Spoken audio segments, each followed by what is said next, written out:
Como mencioné al comienzo del servicio, nosotros hoy estamos comenzando un nuevo enfoque en la ansiedad.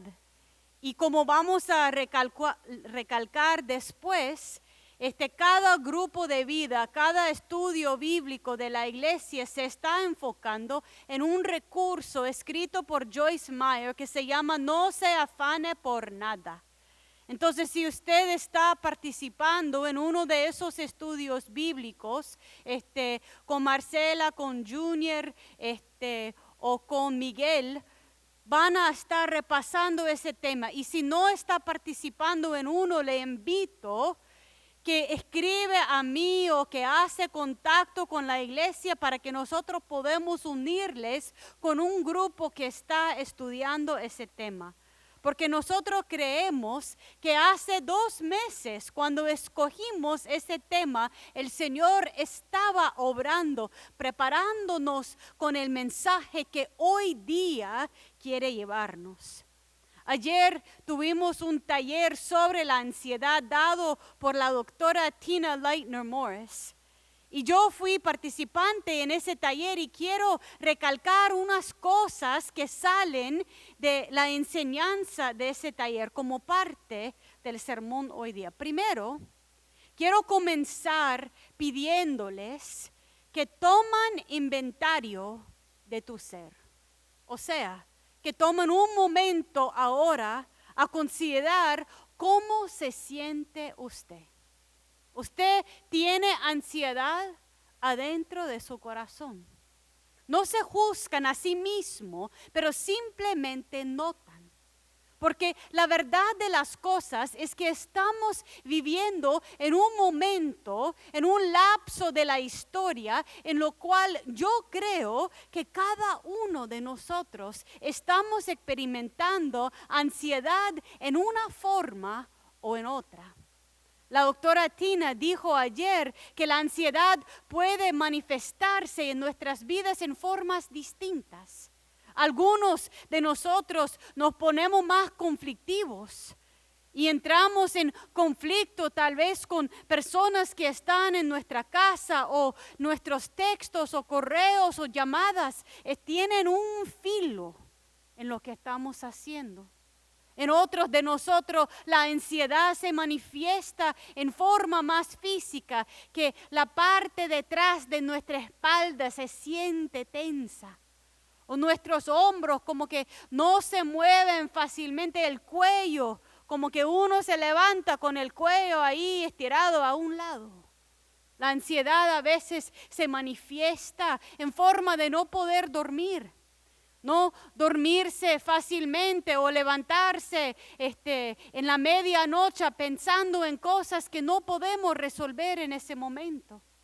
Para algunos de nosotros la ansiedad que estamos experimentando se manifiesta en forma de sueños. Teniendo sueños sobre cosas que piensan que son de nuestro pasado o circunstancias de hoy que no sabíamos que nos estaba perturbando tanto. En otro de nosotros la ansiedad se manifiesta en una forma de no querer hacer nada, de querer mantenernos en nuestro pijama todo el tiempo. La doctora Tina nos dijo que sea como sea, en algún parte de tu cuerpo hay ansiedad. Y además de eso, toma un momento a considerar qué dirían las personas que están a tu alrededor. Las personas que reciben tus textos o tus correos, las personas que hablan con usted por teléfono, las personas que viven en tu casa, ¿cómo se está manifestando tu ansiedad? ¿Es en tu tono de voz? ¿Es en tu ansiedad por cumplir la cosa? ¿Has comenzado a limpiar tu casa con un afán que nunca jamás habías tenido? ¿O estás quedándote en cama, luchando diariamente para despegar la sábana y levantarse? La ansiedad es presente en nuestras vidas. Y una de las cosas que la doctora Tina nos explicó en el taller ayer, que creo que fue muy importante, es que cada uno de nosotros tenemos como un margen de tolerancia, una ventana de tolerancia en nuestras vidas. Y es así de angosta. Y la vida se mueve así, como una ola, como un río. Y sabemos eso, ¿verdad? En momentos tenemos picos y luego paz, y picos y paz, y picos de paz. Y la doctora Tina dijo que bajo circunstancias normales, nosotros tenemos la capacidad en esa ventana de tolerancia de mantenernos sin vivir en ansiedad y miedo constante. Porque cuando la vida sube y baja, allí vamos nosotros manejando las situaciones. Pero hay momentos en los cuales el trauma o la dificultad o la presión es tanto que los picos suben de nuestra ventana y bajen de nuestra ventana y sentimos que ya no estamos manejando en una forma eficiente lo que estamos experimentando. Y lo poderoso para mí es que la doctora Tina dijo que algunos de nosotros, cuando la vida se está pasando de los límites de nuestra tolerancia, algunos de nosotros tenemos una respuesta hiperactiva. Yo sé que yo estoy en esa categoría. Cuando siento más tensión, hago más. Para mi esposo es absurdo. ¿Cómo es que te sentís estresada y vas a hacer más? Yo no soy de las personas que comienzo a limpiar mi casa de arriba hacia abajo, pero tengo miles de cosas que yo puedo hacer, porque mi respuesta a la ansiedad y el miedo es hiperresponder, sobreresponder a la vida que tengo. Hay otras personas y es igual una respuesta a la tensión que en vez de hiperresponder, ellos están hipo respondiendo, o sea, que se ponen más letárgicos, que se ponen más con el deseo de dormir, que se ponen más sin sentimiento, se ponen así, no responden, no mueven, no actúan, se quedan frisados. Ninguno es correcto, simplemente es parte de reconocer que es nuestra respuesta a los momentos de tensión. Y la otra cosa que la doctora dijo, que creo que fue muy importante para nuestro entender, es que cuando tenemos una vida que tiene trauma o violencia o presión constante, la ventana de nuestra tolerancia se hace más compacto.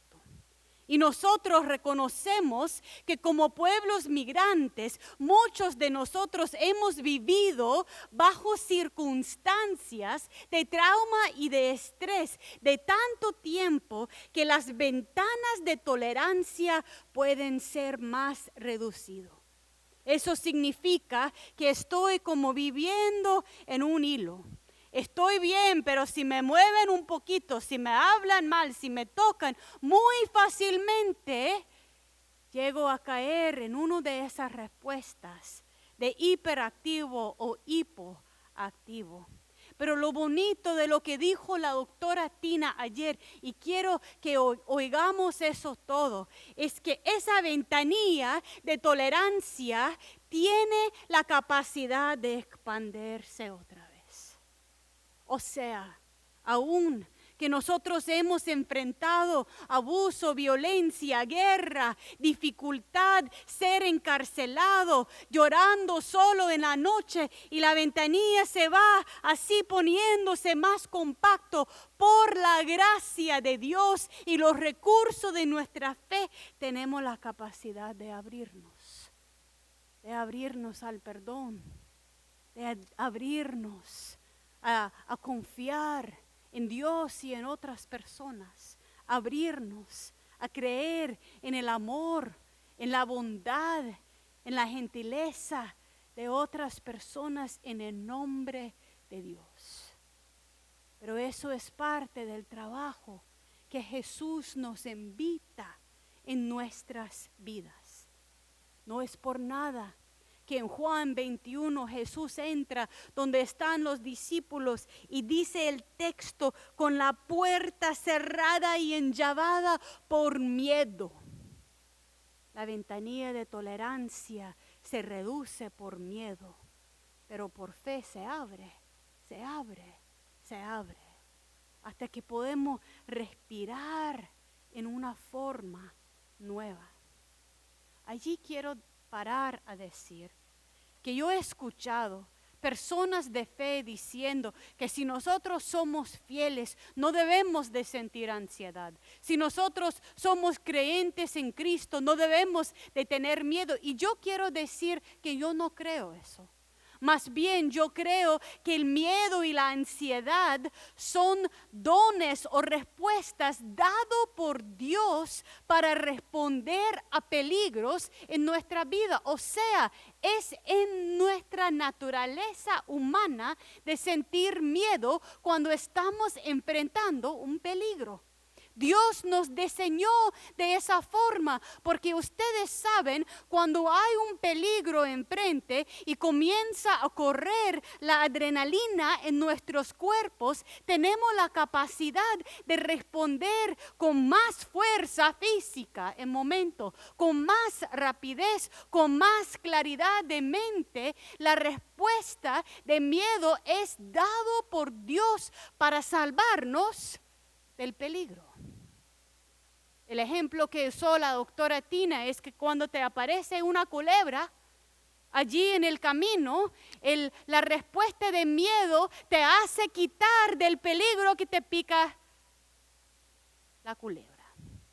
Pero el problema es que los peligros en nuestras vidas a veces son sistemáticos y constantes. Cuando nosotros vivimos en mundos y sistemas que están quebrantados y sabemos que este mundo sí lo es, cuando vivimos bajo la presión de racismo y sexismo y homofobia, cuando vivimos con la presión constante de no tener los documentos que el país dice que necesitamos, cuando vivimos con el miedo que van a deportar o no deportar, nuestra ventanilla de tolerancia se reduce y nuestros corazones viven en un constante sentido de miedo.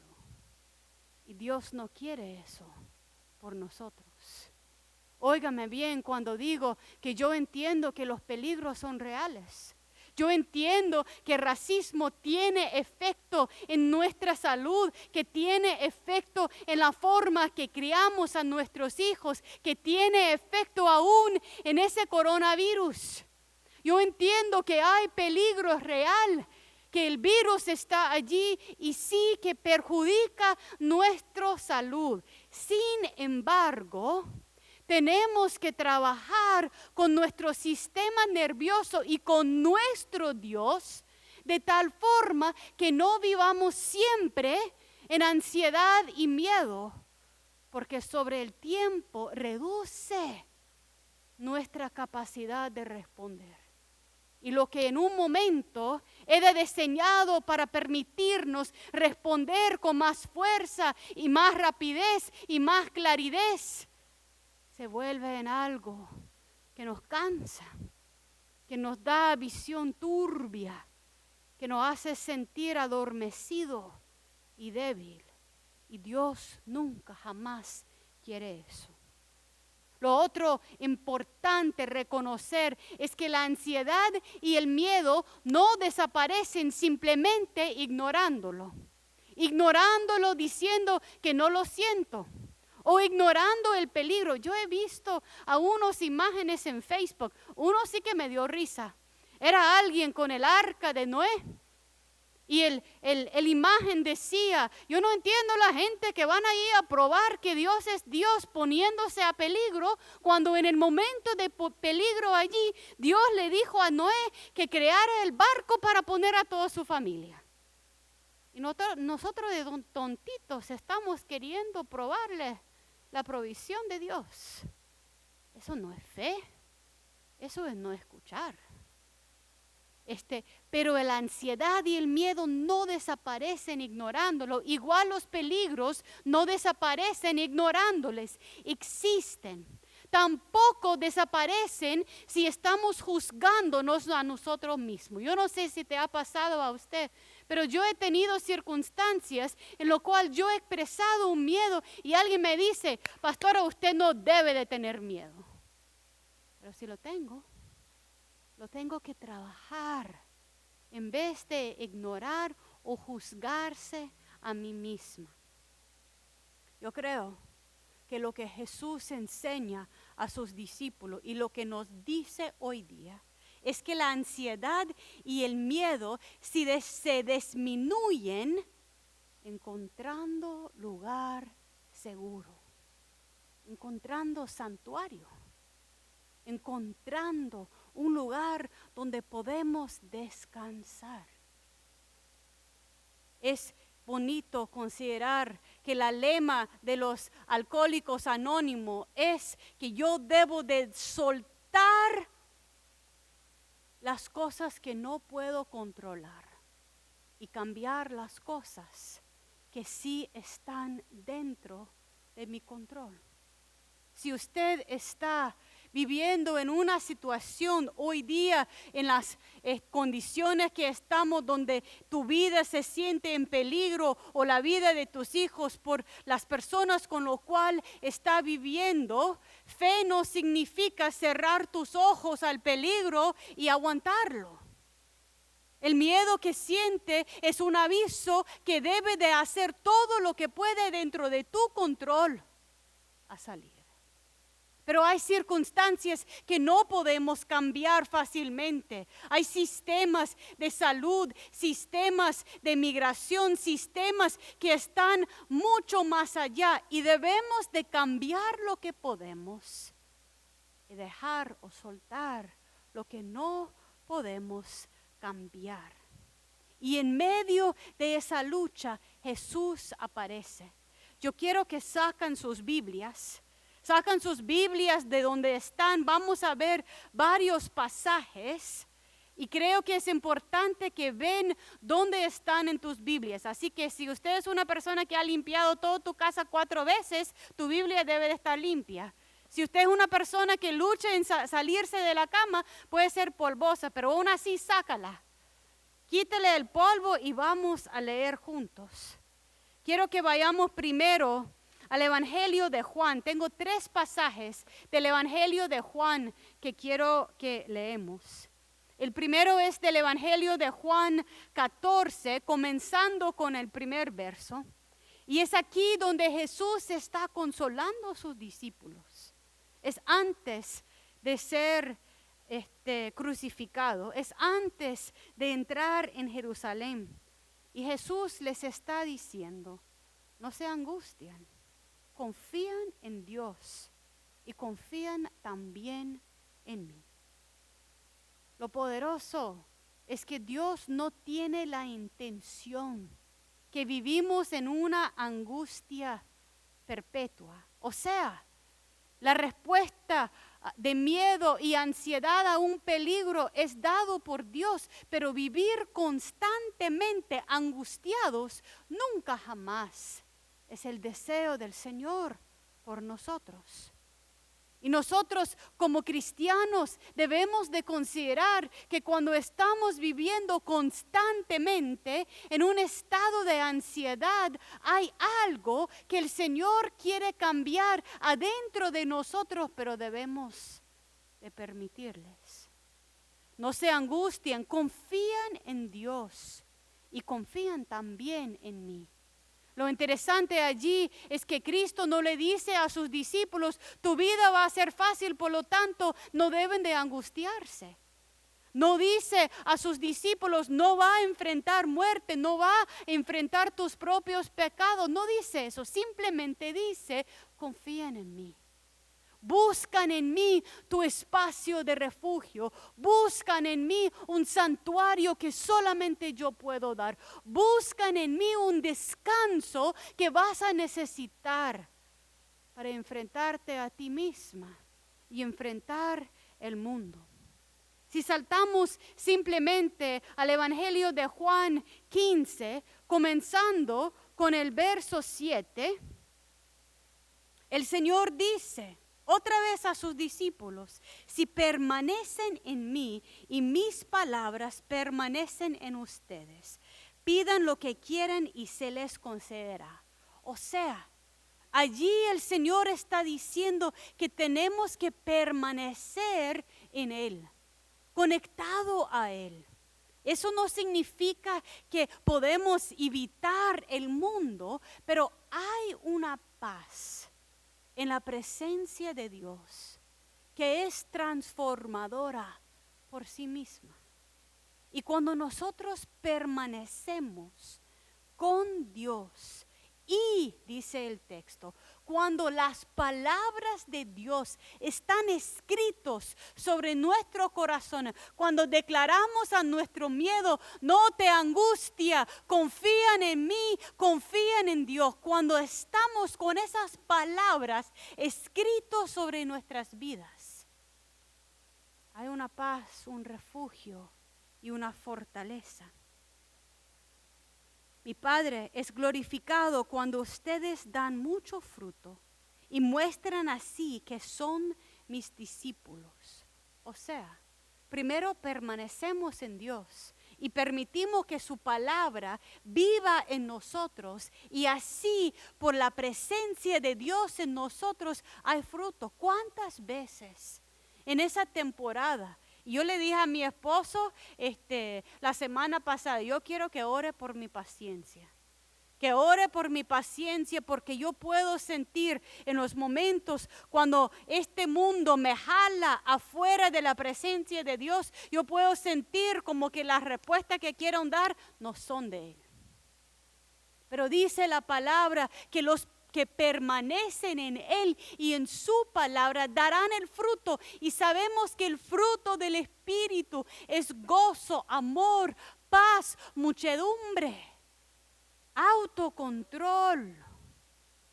Pero eso viene cuando primero nos refugiamos en su presencia. Así como el Padre me ha amado a mí, también yo los he amado a ustedes. Permanezcan en mi amor. Aquí quiero hacer una pausa. Yo quiero que usted se imagine el amor más bonito que has experimentado en este mundo. Puede ser el amor de uno de tus padres. Puede ser el amor de tu esposo o esposa. Puede ser amor de uno de tus hijos. Puede ser amor de un amigo. Puede ser amor de un líder, de un vecino, de un pastor. ¿Qué es el amor más bonito que has experimentado? Dice el Señor: mi amor es más que eso. Y cuando permanece en ese amor, da la capacidad de hacer cosas que nunca jamás podía hacer antes. Por eso es importante para nosotros como padres recordar que consejería y oportunidades y todo lo demás que quisiéramos dar a nuestros hijos, si les demos amor, ese amor de lo cual pueden partir, es un regalo sin nada, sin comparación a nada. Permanezcan en mi amor. Eso no significa que no hay peligro. Eso no significa que no hay injusticia. Eso no significa que no hay momentos en los cuales debemos de salir de circunstancias violentas que están bajo nuestro control, donde Dios no quiere que estemos. Pero en todo movimiento, permanezcan en mi amor, porque allí está la paz de nuestro Señor. Permanezcan en mi amor. Si obedezcan mis mandamientos, permanecería en mi amor, así como yo he obedecido los mandamientos de mi Padre y permanezco en su amor. Eso he dicho para que ustedes tengan mi alegría y así su alegría o su gozo sea completa. Era impresionante para mí que la doctora Tina cambió el título del taller de ayer, que no era solamente combatir ansiedad, pero lo cambió a decir más gozo y menos miedo. Tu gozo será completo en mi presencia, dice nuestro Señor. El último pasaje de Juan que quiero recalcar es en Juan 20, el verso 19. Es aquí que encontramos a Jesús, Jesús resucitado, Jesús que ya ha hablado con María Magdalena. Jesús ahora aparece a sus discípulos y dice en Juan 20, verso 19, al atardecer de aquel primer día de la semana, están reunidos los discípulos a puerta cerrada por temor. Entró Jesús y poniéndose en medio de ellos los saludó. La paz sea con ustedes. Con las puertas cerradas por miedo, con los parámetros y la ventana de tolerancia más angosta por miedo, Jesús entra y dice: la paz sea con ustedes. Respiren. Aquí estoy en medio de nosotros. Dicho esto, les mostró las manos y contó. Al ver al Señor, los discípulos se alegraron. La paz sea con ustedes, repitió Jesús.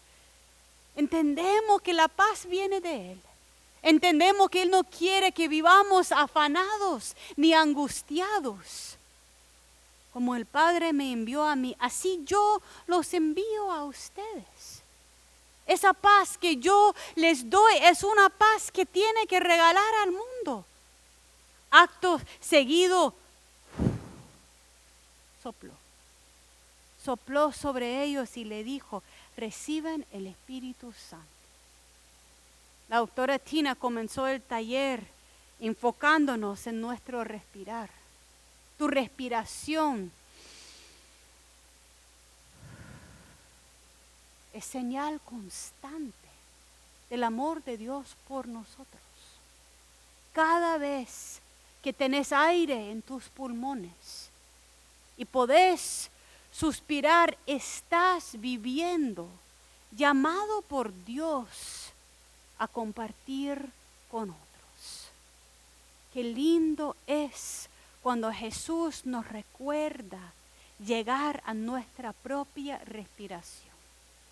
Cuando yo he trabajado con personas que luchan con ansiedad, sabe que todos los ejercicios comienzan con la respiración. Porque le recuerda a uno el centro de quienes somos. ¿Y dónde es que el Espíritu Santo vive? Adentro de nosotros.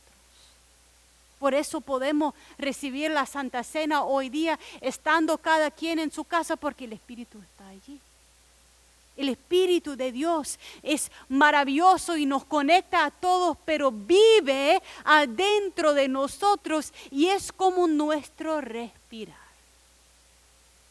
Dios está aquí, tan cierto como el aire que respiro. Tan cierto como la mañana se levanta el sol. Dios está aquí. La paz de Jesús por nosotros es su voluntad. El peligro si tenemos recursos de adrenalina y miedo y ansiedad para responder, pero vivir constantemente en eso no es la voluntad de Dios.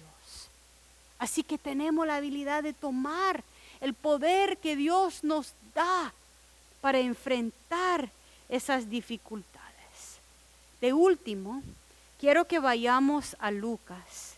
Eso para mí fue tal vez la cosa más impactante que recibí en preparación de hoy. En Lucas 10 estamos donde Jesús ya había enviado a los 70 o los 72 para andar divulgando al mundo la voluntad de Dios.